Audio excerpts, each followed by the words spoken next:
नमस्कार मंडळी, मी निवेदिता आपलं स्वागत करते आपल्या यूट्यूब चॅनलमध्ये ज्याचं नाव आहे निवीज लाईफ. तर आज आहे होलिका पौर्णिमा. तर सगळीकडे फेस्टिव्ह वातावरण आहे. पण झालंय असं की सकाळपासून माझा पाय खूप दुखतोय. म्हणजे सकाळी मी सूर्यनमस्कार करायला गेले तेव्हा काय झालं माहीत नाही, तर अचानक गुडघ्यापासून खाली माझा पाय दुखायला लागलाय. अगदी पाय हलवताच येत नव्हता. मग मी दुपारी जाऊन दवाखान्यात जाऊन आले, इंजेक्शन्स वगैरे घेऊन आले, मेडिसिन घेऊन आले. तर आता बऱ्यापैकी आहे माझा पाय, कमी झालाय म्हणजे दुखायचा. तर आता संध्याकाळचे ऑलमोस्ट 4 वाजून गेलेले आहेत.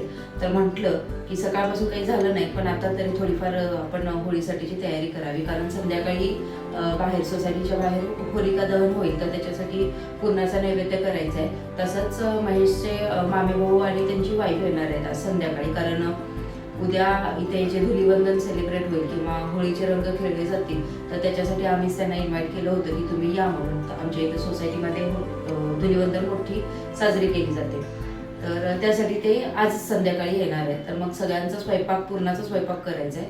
तर म्हटलं आता सगळं जरासं आळस झटकून देऊया, प्लस पायाचं पण दुखणं आता थोडंफार कमी झालं. तर म्हटलं आपण थोडीफार आता स्वयंपाकाची तयारी करायला घेऊन घर पण आवरायला घेऊ. म्हणजे कसं जरा संध्याकाळपर्यंत एकदम घर असं फ्रेश होईल, माझं माइंड पण फ्रेश होईल आणि मग आम्ही मस्त सगळं छान एन्जॉय करू. तर मग आपण बघूयात की मी आता काय काय तयारी करते. संध्याकाळी होलिका दहन पण मी तुम्हाला दाखवते आणि बाकी मी स्वयंपाकाची तयारी पण तुम्हाला दाखवते.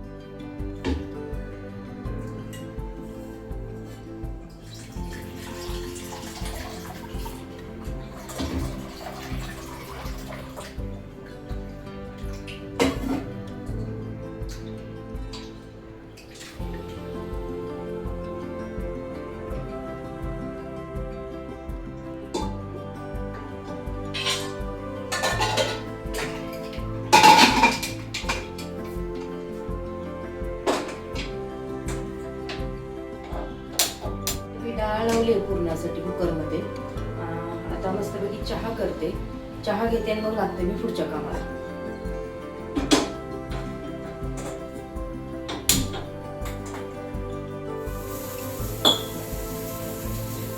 माझा आता चहा घेऊन झाला आणि इथं पुरणपोळीसाठी मी आता कणिक मळून घेते.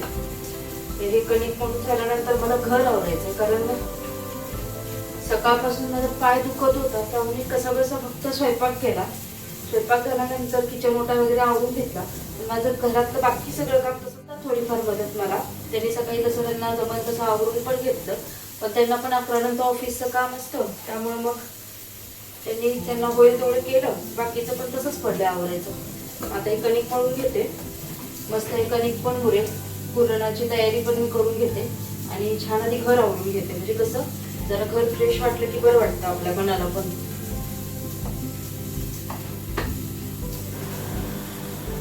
डाळ, हरभऱ्याची डाळ शिजून तयार आहे. माझ्याकडे गुळ पावडर होती तेवढी घातली, पण ती थोडी कमी पडते म्हणून मी हा गुळ चिरायला घेतला. पण तो इतका कडक आहे ना की अजिबात मला चिरताच येत नाही.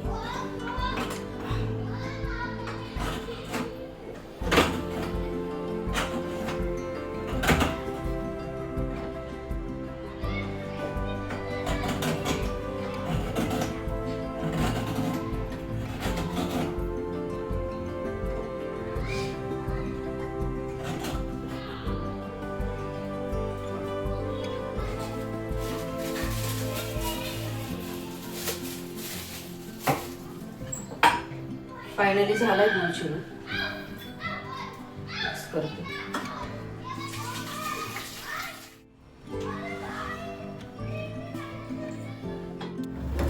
इथे मी पुरण बनवायला ठेवलंय आणि इकडे मी परत एकदा कुकर लावलाय भात आणि बटाट्यांचा. तर आता हे दोन जेव्हा शिजतील तेव्हा मी पुढची स्वयंपाकाची तयारी करेन. पण मी आत्ता जे घर आवरायला घेतलं होतं, थोडंफार मी घर पण आवरलं होतं, तेवढ्यात हा क्रिशानं परत पसारा म्हटला. म्हणजे ज्यांच्या घरात लहान मुलं असतात तर घर आवरणं ही एक नेव्हर एंडिंग प्रोसेस होऊन जाते.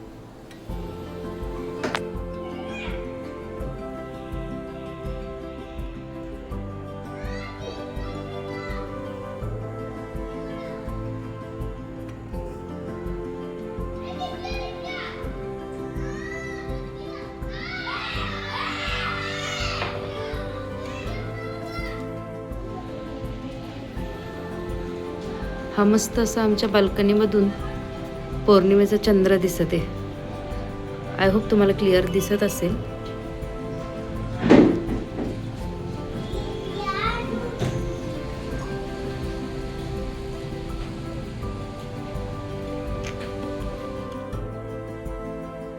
मी छान घर आवरून घेतलं, देवाला दिवा अगरबत्ती लावून घेतली. आता जरा घर बघायला मस्त वाटत होतं. ते सगळं आवरून मी पुन्हा किचनमध्ये आली आणि पुरणपोळ्यासाठी पुरण वाटून घेतलं. त्यानंतर कटाच्या आमटीसाठी लागणारा मसाला, बटाट्याच्या भाजीची तयारी करून घेतली.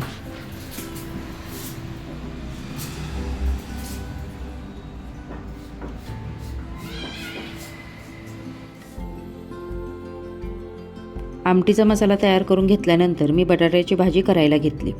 कढईमध्ये कांदा परतला आणि तो चांगला भाजेपर्यंत मी क्रिशाचं आवरायला घेतलं. तर तिला जायचं होतं संस्कार वर्गाला आणि ती संस्कार वर्गावरून जाऊन आल्यावर आम्हाला जायचं होतं होळी पूजनासाठी. तर पुन्हा मग सारखं तिचं आवरत बसण्यापेक्षा म्हटलं की एकदाच तिची तयारी करून घ्यावी. व्हिडिओ शूट करताना किती बारीक सारीक गोष्टींकडे लक्ष द्यायला लागतं बघा ना. आता मी जेव्हा व्हिडिओ एडिट करत होते तेव्हा माझ्या लक्षात आलं की समोरच्या आरशामध्ये महेश आणि मी मोबाईल लावलेला ट्रायपॉड दिसत आहे. तर ते जेव्हा शूट करत होते तेव्हा माझ्या लक्षातच आलं नाही की आपल्याला हे सगळे अँगल व्यवस्थित सेट करून घ्यायला पाहिजेत. आता मी पुन्हा हे सगळं लक्षात ठेवेन. क्रिशाचं आवरून झालं, देवाला नमस्कार करून ती गेली संस्कार वर्गासाठी आणि जेव्हा ती परत येईल संस्कार वर्गावरून तर आम्ही मग जाऊ होळी पूजनासाठी.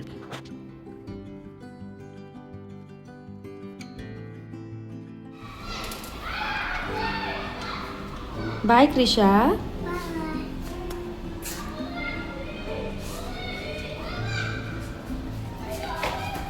हळू.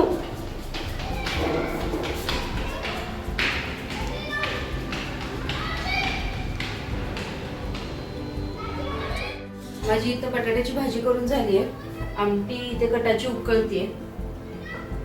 तर आता माझं राहिलंय करायचं फक्त पुरणपोळ्या आणि कांदे भाजी करायचे, तेवढं राहिले. परत हा इकडे राडा आहे तो पण आवरायचा. आता म्हटलं पहिला सगळ्यात आधी माझं आवरून घेते, कारण थोड्या वेळात आता ते होलिका दहन बाहेर करणार आहे तर त्याच्यासाठी नैवेद्य भरून घेऊन जायचं आहे मला. तर पुरणपोळ्या करायच्या आधी म्हटलं माझं पहिलं आवरावं आणि त्यानंतर मग पुरणपोळ्या करायला घेऊन मी मग नैवेद्य दाखवायला जाईल बाहेर. तर मी तसं दाखवते.